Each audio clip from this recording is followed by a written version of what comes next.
The carbon tax. Tim Houston's progressive Conservatives want to make it an election issue in Nova Scotia, but what can they actually do about it?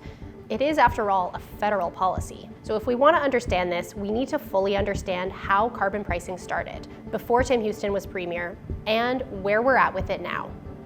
Nova Scotia originally chose to adopt a cap-and-trade pricing scheme way back in 2016, when the government of Justin Trudeau first introduced a carbon tax. It came into effect in 2019, but by 2021, the newly elected progressive Conservatives ditched it. They argued that they were tackling climate change in other ways, but their pitch didn't meet Ottawa's requirements, and the federal government forced its carbon tax on Nova Scotia in 2023. It applied to people, businesses, and even farmers. The rate was $65 per tonne of CO2 emissions, and it's scheduled to increase by $15 a year until it reaches $170 a tonne in 2030. Ottawa issues rebates to offset the cost, but people pay up front. You've probably noticed the cost of the carbon tax in the price of gas, electricity, and home heating oil. And home heating oil, it was quite apparent that it had jumped 18 cents a litre. Not only that, it was itemized on the statements. So when people saw that, of course, it was suddenly, oh my gosh, I'm paying 18 cents extra a litre for the carbon tax. But that didn't last for long, because Trudeau decided to exempt home heating oil from the carbon tax for at least 3 years. Hughes has crunched the numbers on this, and he found that with the exemption, many Nova Scotia households went from losing money on the carbon tax to gaining money from rebates.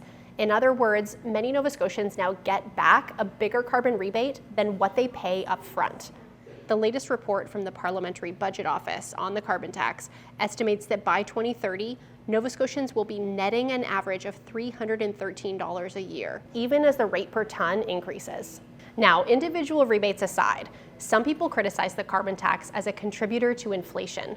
Remember, it applies to businesses and farmers, and when their operating costs go up, it typically trickles down to consumers. Businesses and farmers can access a tax credit to offset the carbon tax, but even still, it does seem to be an inflation driver, although a small one. So what are Nova Scotia's main political parties saying about the carbon tax in this election? Progressive Conservative leader Tim Houston has not been shy on the campaign trail about his dislike of the carbon tax. His party has consistently talked about it as a punitive tax. In a province like Nova Scotia, a very rural province, people have to drive.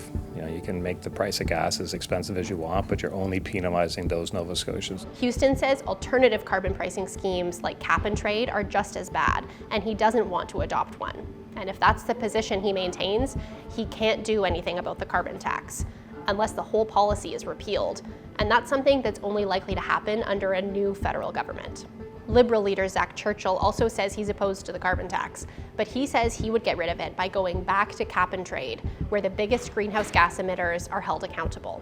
But this time, he would try for a deal that includes all of Atlantic Canada. Whether that's realistic, though, isn't clear.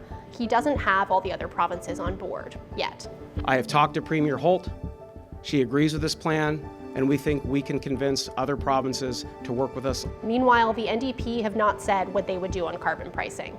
Leader Claudia Chender is promising a gas tax holiday while inflation is high, which would offset some of the upfront costs of the carbon tax.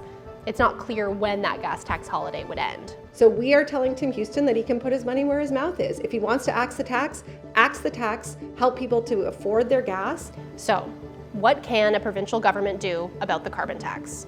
It could get rid of it if it comes up with an alternative that meets Ottawa's requirements. But it can't get rid of carbon pricing entirely. That's up to Ottawa. And on November 26th, remember, you're not voting for a new federal government. You're voting for the next government of Nova Scotia.